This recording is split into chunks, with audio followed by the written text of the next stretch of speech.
इस वक्त मैं भिलाई में हूँ और आप जो इस बोर्ड में देख पा रहे होंगे लिखा हुआ है क्यों परेशान हो, आप कहेंगे तो हम सुन लेंगे। ये जो लिखी हुई काव्य कहें या काव्यांश कहें, ये एक ऐसे कलाकार के हाथों लिखा हुआ है जो हमारे बाजू में बैठे हुए हैं। इनके बारे में मैं आपको बता दूं, आतिश के बारे में थोड़ा आपको मैं डिटेलमेंट कर दूं तो ये एक मेंटल हेल्थ वर्कर भी हैं और इनको आज चुनने का विषय कुछ इस प्रकार का है कि आपने देखा होगा बहुत सारे लोग होते हैं जो कई राजनेता को दिखाते हैं, कई ऐसे लोगों को दिखाते हैं जो हमारे सेवक हैं, हमारे लिए काम करते हैं, उनको वो हीरो बना देते हैं। असली हीरो ये इन जैसे लोग होते हैं जो आपके हमारे लिए काम करते हैं। इनके एक ऐसा मतलब फेमस डायलॉग टाइप का है कि आप अपनी मुझे कहानी बताइए, हम आपको 10 रुपए देंगे, चाहे आप कितने भी डिप्रेशन में हो, हम आपको उसका हल निकाल के देंगे। हालांकि मेरे से भी ये कहानी वो एक तो डायलॉग टाइप का बन गई। हमारे साथ आतिश जी हैं। आतिश जी, आपका बहुत बहुत मुबारक छत्तीसगढ़ टाइम्स में। छत्तीसगढ़ टाइम्स में मेरे को बुलाने के लिए बहुत बहुत शुक्राना। आपने कैसे इस फील्ड को चॉइस करा और क्या कुछ था पूरा? बहुत बहुत सारे लोग ना बहुत ज़्यादा डिप्रेशन में होते हैं, एंजाइटी होती है। तो मैं देखा जब भी कि बहुत सारे लोग होते हैं, वो किसी को बोल नहीं सकते, फैमिली को नहीं बता सकते, फ्रेंड्स को नहीं बता सकते। फैमिली को बताए वो समझते नहीं है, फ्रेंड्स को बताए तो वो मजाक करते, जज करते, फैला देते हैं। तो एक मैं को लगा कि मैं एज अ पर्सन बन सकता हूँ सो दैट कि मैं लोगों की बातें सुन सकूँ बिना जज करे। कोई भी इंसान मुझे बताए, फिर क्या मैं अनजान हूँ तो फिर मैं कहाँ तुम कहाँ, बेसिकली तो इसलिए।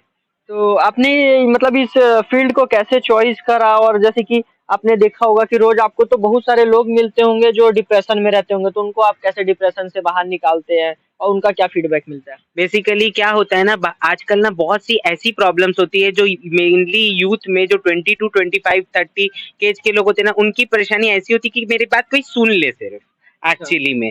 तो वो सुनने वाले कान कम है, तो मैं वो बनना चाहता हूँ। और बहुत सा ऐसा होता है कि कोई मन से अगर बात करके निकाल ले तो फिर क्या होता है ना, मन हल्का हो जाता है तो बेसिकली। आपकी लाइफ में कभी ऐसा केस आया है या आपने ऐसा कोई व्यक्ति या आदमी औरत को देखा हो जो बहुत ज्यादा डिप्रेशन में हो, जैसे एक होता है ना एक लाइफ के मूवमेंट में कि अब तो सुसाइड कर लेंगे, और आपकी इस हम कहेंगे या हम सुन लेंगे ऐसे वाले डायलॉग से वो बाहर आए हो कुछ? हाँ, हाँ, ऐसा हुआ है। मैंने 1-2 जो एकदम सीवियर टाइप के थे, तो मैं उनसे मिला था, तो उनका ऐसा हुआ था। एक पर्सन था, रिसेंटली मैं मिला था उससे, रायपुर का ही था, तो वो एनआईटी में ही पढ़ता था लड़का। तो उसकी कहानी बेसिकली वो मुझे बोल रहा था कि मैं वो कर लूँगा करके, मतलब बेसिकली वैसा था उसका।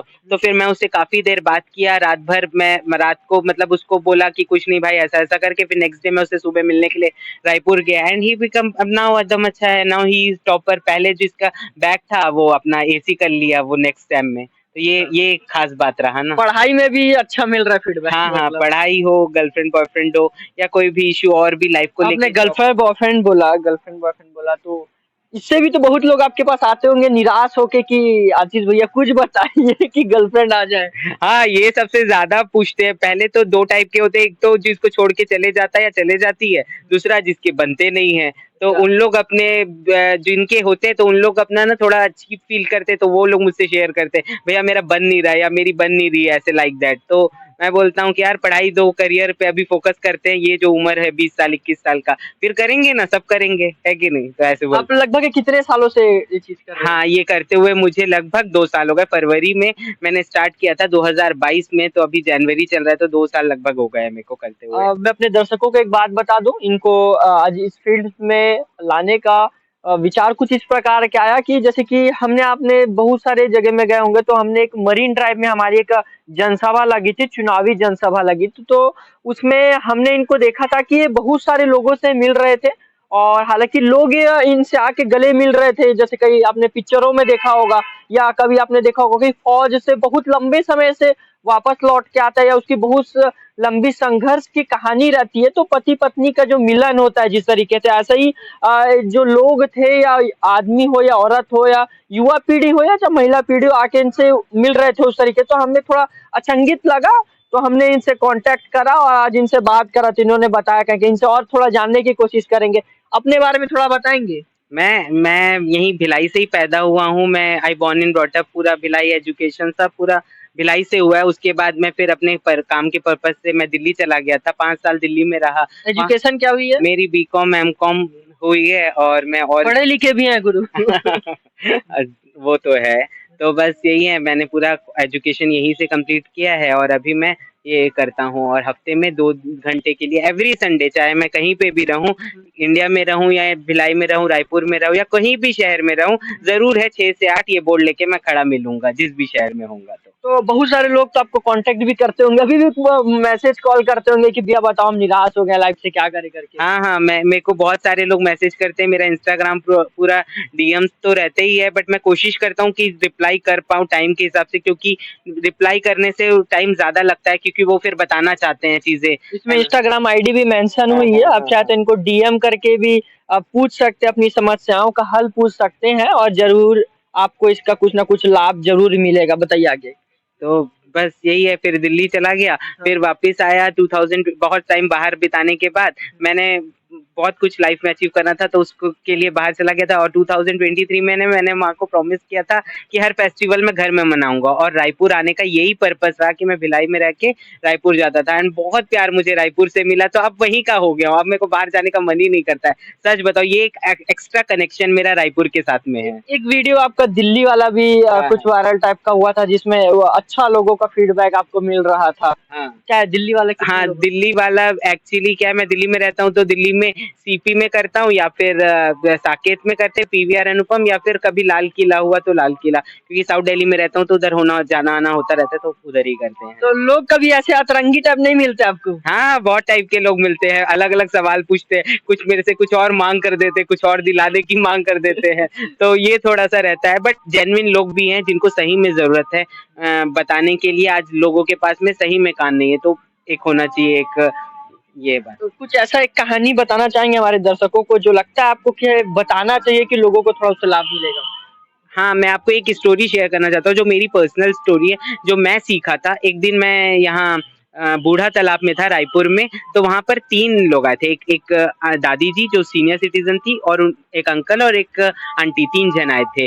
तो वो जो दादी थी, उनके 2 बेटा और बहू थे। तो ना आंटी जी तो थी ना, वो मुझसे बात करना चाहती थी, एंड वो बोल रही थी, बेटा मेरी कहानी सुनते सुनते ना रात बीत जाएगी। तो मैं बोला कि हाँ आंटी, चलो बैठ के बताते हैं, एंड यू वोंट बिलीव। 10 रुपए भी दिए क्या हाँ, उनको? ज़रूर, ज़रूर 10 रुपए दिए। तो वो 10 के लिए तो नहीं, बट वो उनकी कहानी जो थी ना, वो ऐसा फ़ील हो रहा था कि मैं अपनी मम्मी से बात कर रहा हूँ, और वो जो मुझे बातें बता रही थी कि उनके बच्चे बाहर सिंगापुर में रहते हैं, वो तीनों यहाँ अकेले रहते हैं। तो उनको मेरे को देख के ऐसा लगा कि मेरा बेटा भी मेरे पास में होता और मेरी बातें सुनता, तो मुझे बहुत अच्छा लगता है।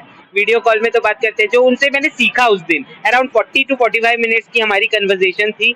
तो वो जो सीखा, वो लर्निंग्स को मैं लेके आज भी चलता हूँ, एंड वो मेमोरेबल मेरे को आज भी है, वो मेरे को अपनी पर्सनल लाइफ में भी बहुत हेल्प करता है। क्या बताई माता? मतलब आंटी जी ये बता रही थी कि मुझे कि हमने कैसे बच्चे को ग्रो किया, अब अकेला है, तो वो कैसे अपने बच्चे को ग्रो करना चाहती है और उन बच्चों को देखना चाहती है। तो मेरे को ऐसा लगा कि मैं भी काफी टाइम से अपने घर से दूर रहता था, जस्ट उनकी बातें सुन के लगा कि मुझे भी अपने पेरेंट्स के साथ में घर पे रहना चाहिए, एंड यही मेरे को हेल्प किया कि 2023 में माँ के साथ रहने के लिए मैं बोला कि आई डिसाइडेड कि पूरे साल भर मैं घर पे रहूंगा, कोई भी बाहर नहीं, नो ट्रैवल ज्यादा, हमारे वैसा। दर्शकों को कुछ अपने 2 शब्दों में कहना चाहेंगे, अपना आईडी बताना चाहेंगे या कुछ शब्द कहना चाहेंगे? हाँ, मैं आप सबको बोलना चाहता हूँ कि मेंटल हेल्थ बहुत इंपॉर्टेंट है, जैसे फिजिकल हेल्थ होती है, वैसे ही mental health is also equally important, और मेंटल हेल्थ और फिजिकल हेल्थ एक दूसरे के पूरक है। तो हम सब जिम जाते हैं, फिजिकल हेल्थ बहुत अच्छा दिखना चाहते हैं, नाइस बॉडी नाइस स्ट्रेंथ चाहिए, लेकिन mental health is also important. तो कभी छुपाइए नहीं, ओपन रहिए, और जब भी आपको लगे कि मेरे को थोड़ा अच्छा फील नहीं हो रहा है, तो सबसे पहले अपने पेरेंट्स को बताइए, जैसा भी फील हो रहा है आपको। सेकंड, क्योंकि पेरेंट्स सबसे अच्छे दोस्त होते हैं। सेकंड, अपने बेस्ट फ्रेंड्स को बताइए, अगर आपको लग रहा है कि मैं ये बातें अपने पेरेंट्स को नहीं बता सकता हूँ, तो आपके कोई तो बेस्ट फ्रेंड्स होंगे ना, तो उनको बताइए। और अगर उसके बाद भी अगर आपको कुछ और सीवियर लग रहा है, तो हर जिला में एक जिला अस्पताल होता है, वहाँ पर एक साइकेट्री डिपार्टमेंट होता है, तो जरूर जाइए और इसका इस्तेमाल करिए, इट्स टोटली फ्री। और अगर फिर भी लगता है मैं तो हूँ ही, तो अतीश अन्ना में आप मैसेज कर सकते हैं, लिसनर्स आर्मी में मैसेज कर सकते हैं, and definitely we will not जज you and we will listen you carefully. तो ये बस बोलना चाहता हूँ। चलिए, देख सकते थे हमारे साथ अतीश जी थे, जिन्होंने अपनी जीवन गाथा से एक ऐसी स्टोरी बताया जिनको आपको सुनना जरूरी है। और जैसे कि इन्होंने बताया, एक अम्मा की स्टोरी बताई कि हम आप मान लीजिए एक बच्चे को बड़ा करते, इतनी परिश्रम से एक बच्चे को बड़ा करते हैं, आने वाले कुछ सालों में 10-20 साल में तो फौरन जाके सेटलमेंट हो जाता है, तो उनके जो माता पिता है यहीं रह जाते हैं। और उनकी जब आखिरी समय की जो उम्र किसी भी माता पिता की चलती है, तो उनका एक ही ख्वाहिश रहता है कि हम वो उम्र जो बची है 10 साल 5 साल, वो हम अपने बच्चों के साथ गुजारें। तो वो भी कई बार लोगों की पूरी नहीं हो पाती है। तो उसी तरह की कुछ इनके पास बहुत सारी कहानियां थी, आप इनको डीएम करके भी इनसे पूछ सकते हैं। और ये आतिश अन्ना थे, बहुत मुश्किल से मिले हैं, बिजी तो रहते ही हैं, पकड़ के लाया गया है गुरु बता दूं तो इनके यहाँ बोलने के लिए। और इसी खास अपडेट के लिए हमारे साथ बने रहें। कैमरा पर्सन विनोद यादव के साथ मैं प्रांजल यादव, दुर्ग, छत्तीसगढ़।